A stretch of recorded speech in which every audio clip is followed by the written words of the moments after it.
রাজার বাড়ির সিংহ দরজার পাশে এক খাঁচায় মস্ত বড় বাঘ ছিল। রাজার বাড়ির সামনে দিয়ে যত লোক আসা যাওয়া করত, বাঘ তাদের দুই হাত জোর করে বলতো, একটিবারে দরজাটা খুলে দাও না দাদা। শুনে তারা বলতো, হ্যাঁ, তা বয় কি, খুলে দে, তারপর তুমি আমাকেই না খেয়ে ফেলো, আর সুযোগে তুমি আমার গার মুটকে খাও। এদিকে রাজার বাড়িতে নিমন্ত্রণের খুব দম লাগলো। পণ্ডিত মশাইরা দলে দলে নিমন্ত্রণ খেতে আসছে। তাদের মধ্যে একটি ঠাকুর দেখতে খুবই ভালো মানুষ ছিল। বাঘ ঠাকুর মশাইকে দেখে বারবার প্রণাম করতে লাগলো। তখন ঠাকুর মশাই বললে, আহা, বাঘটি তো বড় লক্ষ্মী, তা তুমি কি চাও বাবু? তখন বাঘ হাত জোর করে বলল, একটিবার যদি এই কাঁচের দরজাটা খুলে দেন, আপনার পায়ে পড়ি পণ্ডিত মশাই। ঠাকুর মশাই খুব ভালো লোক ছিল। সে খাঁচার দরজাটা তাড়াতাড়ি গিয়ে খুলে দিল। তখন দুষ্টু বাঘ খাঁচার বাইরে এসে বলল, ঠাকুর, তোমাকে তো এখন আমি খাবো। অন্য লোক হলে বাঘের ভয়ে দৌড়ে পালাতো, কিন্তু ঠাকুর দৌড়াতে পারে না। সে ব্যস্ত হয়ে বলল, কি করবে? এমন কথা তো কখনো শুনিনি। আমি তোমার উপকার করলাম আর তুমি আমাকে খাবে? এমন কাজ কি কেউ কখনো করে?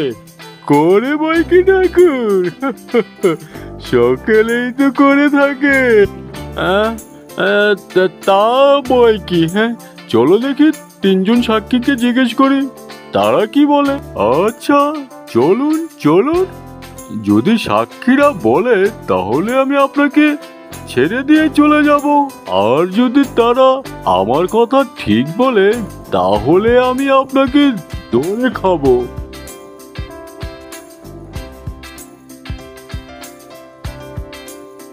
সাক্ষী খুঁজতে তারা দুজনই মাঠে গেলেন। এর মাঝখানে মাটি রেখে খানিকটা পথের মতো করে দেয়, তাকে বলে আল। ঠাকুর মশাই সেই আল দেখিয়ে বললেন, এই হলো আমার একজন সাক্ষী। আচ্ছা, ওকে জিজ্ঞেস করুন, ও কি বলে। ও বাপু আল, তুমি বলো দেখি, আমি যাকে উপকার করি সে কি আমার ক্ষতি করে? করে বই কি ঠাকুর, এই আমাকেই দেখুন না। দই চাষার মাঝখানে আমি থাকি, তাদের কি উপকারীরা হয়। হ্যাঁ, একজনের জমি আরেকজন নিয়ে যেতে পারে না, একজনের ক্ষেতের জল আরেকজনের ক্ষেতে চলে যেতে পারে না। ও হতবাগার নাঙ্গল দিয়ে আমারই মাঝখান দিয়ে ক্ষেত বানিয়ে নেয়। শুনলেন তো ঠাকুর মশাই, ভালো করলে মন্দ কেউ করে কিনা। হ্যাঁ হ্যাঁ, তাই বই কি, এখনো তো আমার আরো দুইজন সাক্ষী আছে। বলে তারা সেখান থেকে চলে গেল।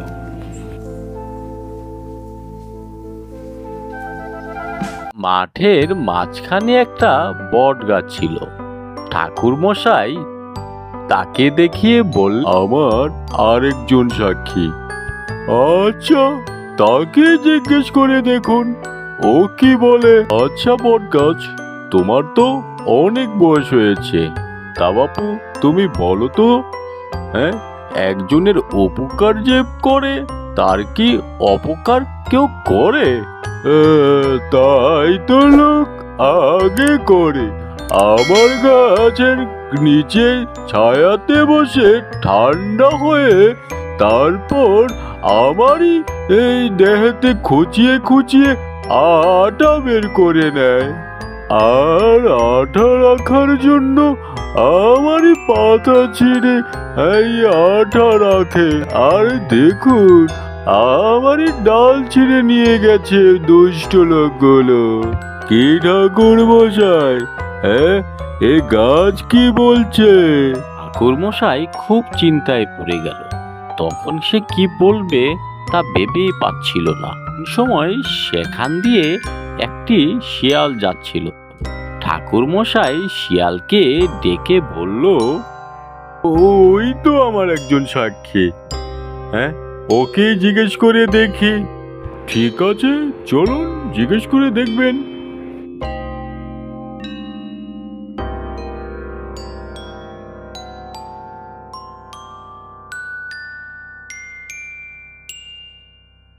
শিয়াল পণ্ডিত, ও শিয়াল পণ্ডিত, একটু দাঁড়াও, তুমি আমার সাক্ষী। সে দাঁড়ালো, কিন্তু কাছে আসতে চাইলো না। দূর থেকেই বলল, হ্যাঁ, এ কি কথা? আমি আপনার কিভাবে সাক্ষী হলাম? আচ্ছা বলো দেখি বাবু, কেউ যদি কারো ভালো করে, তার কি কেউ মন্দ করে?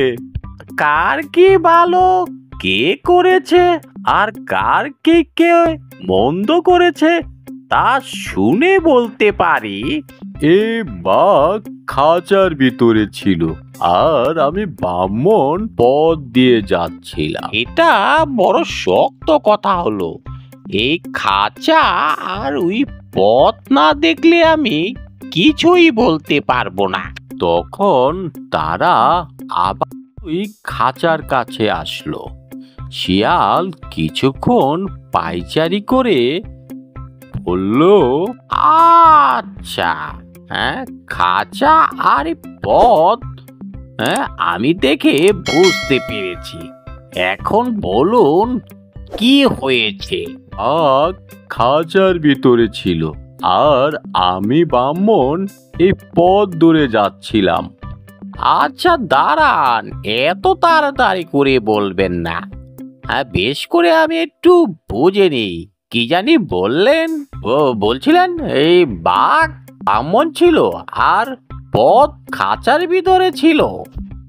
তা শুনে বাঘ হেসে বলল, দূর গাধা, বাঘ খাঁচার ভিতরে ছিল, আর ব্রাহ্মণ পথ ধরে যাচ্ছিল। হ্যাঁ, কি বললেন? ব্রাহ্মণ খাঁচার ভিতরে ছিল, আর বাঘ পথ ধরে যাচ্ছিল? আরে বোকা, তা নয়, বাঘ খাঁচার ভিতরে ছিল, আর ব্রাহ্মণ পথ দিয়ে যাচ্ছিল। এ তো ভারী গোলমালের কথা দেখছি। হ্যাঁ, কি জানি বললেন? আমি তো কিছুই বুঝতে পারছি না। পণ্ডিতের ভিতরে ছিল আর খাঁচা পথ দিয়ে যাচ্ছিল। ইস, এরকম গাধা তো আমি কখনো দেখিনি। আরে, বাঘ ছিল খাঁচার ভিতরে, আর এই ব্রাহ্মণ পথ দিয়ে যাচ্ছিল। না, এই কথা তো আমি বুঝতেই পারছি না।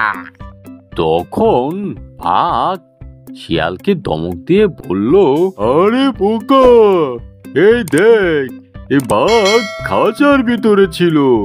এই দেখ, আমি তোকে এই খাঁচার ভিতরে গিয়ে দেখাচ্ছি। বাঘ বলতে বলতে খাঁচার ভিতরে গিয়ে ঢুকলো, আর শিয়াল তখনই খাঁচার দরজাটা লাগিয়ে দিল। ঠাকুর মশাই, এখন আমি সব বুঝতে পারছি।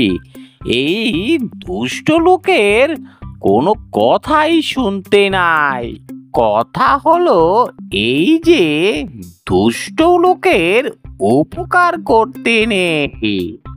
কাজেই বাঘমামা খাঁচায় বন্দি। এখন আপনি দ্রুত বাসায় চলে যা। শিয়াল বনে চলে গেল।